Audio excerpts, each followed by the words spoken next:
Phone দিয়ে বাসা থেকে বের করে তারপরে সাদা কাপড়ে গাড়িতে উঠায় নিয়ে তারপরে আর এখন পর্যন্ত কোনো খোঁজ খবর পাই। গুম হওয়া মানুষগুলো ফিরে পেয়েছে তাদের স্বজনদেরকে। এই আয়না ঘর কি হতো সেখানে? 8 বছর পরে মুক্তি পেয়েছে মীর কাশেম আলীর ছেলে ব্যারিস্টার আরমান। 8 বছর পরে মুক্তি পেয়েছে। তার পরিবারের লোকজন জানতোই না সে বেঁচে আছে নাকি মারা গেছে।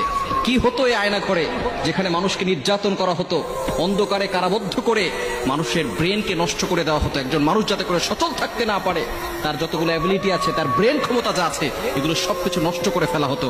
খুলে দেওয়া হয়েছে সে আয়না ঘর। আর থাকবে না এই আয়না ঘর। এখানে কোন আলেমকে আর বন্দী করা হবে না, অন্যায় ভাবে কোন আলেমকে আর বন্দী করা হবে না সেখানে।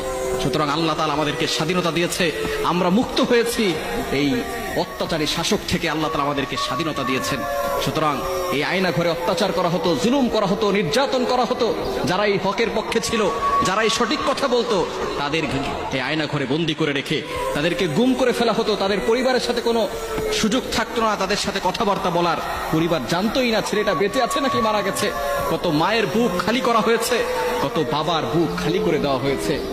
একটু চিন্তা করে দেখেন, এই যে জুলুম করেছে, এই জুলুম আল্লাহ তাআলা সহ্য করতে পারে নাই। কত নিরীহ মানুষগুলোকে এভাবে কারা বন্ধ করে দুনিয়া থেকে বিদায় করে দিয়েছে।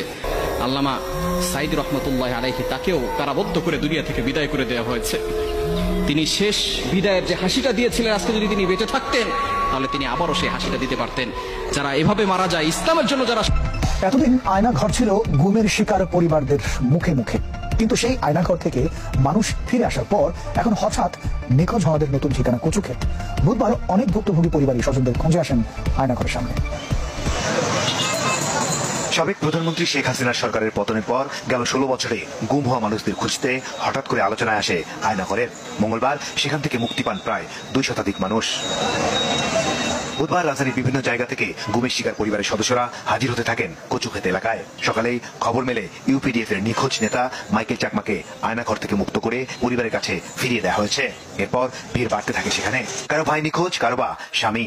আমার হাজবেন্ডে মানে 2012 সেপ্টেম্বরের 30 তারিখে সন্ধ্যাবেলা মানে বিকাল বেলা 5টার দিকে ফোন দিয়ে আনছে স্যাম্পল দেখাই বকইয়া অস্ত্র বাসায় সবার ঠেকাইয়া তারা আইনের লোক বলছে যে আইনের লোক তারা, হ্যাঁ আইনের লোকই ছিল, কাটো দিছে, বলছে আমরা আগে থেকে আসছি। বাবাকে ফোন দিয়ে বাসা থেকে বের করে তারপরে সাদা কাপড়ে গাড়িতে উঠায় নিয়ে তারপরে আর এখন পর্যন্ত কোনো খোঁজ খবর পাই নাই।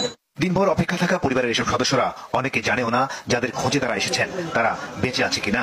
রামপুরা থানার সভাপতি ছিল, সে আইন শৃঙ্খলা রক্ষা বাহিনীর পরিচয় দিয়ে তুলে নিয়েছে, অনেক সম্মান করে তাকে নিয়ে গেছে। একটা সাদা গাড়ি এসে নিয়ে যায় 5-6 জন ধরে। এখন থেকে আমরা ডিবিতে গেছি, থানা অভিযোগ করছি, মোহাম্মদপুর কোনো আমরা খোঁজই পাইনি। নিখোঁজ হওয়ার পরে আমরা অনেক চেষ্টা করছি, সাংবাদিকের মাধ্যমে জিডি করছি, থানায় গিয়ে, কিন্তু আমরা তার আজ পর্যন্ত কোনো সন্ধান পাই নাই। তবে এখান থেকে কাউকে সরাসরি হাতে তুলে দেওয়া হয়নি। যারা এখান থেকে মুক্ত হয়েছেন সকলকে বাড়িতে পৌঁছে দেওয়া হয়েছে। মাসুদুর রহমান, চ্যানেল 24, ঢাকা।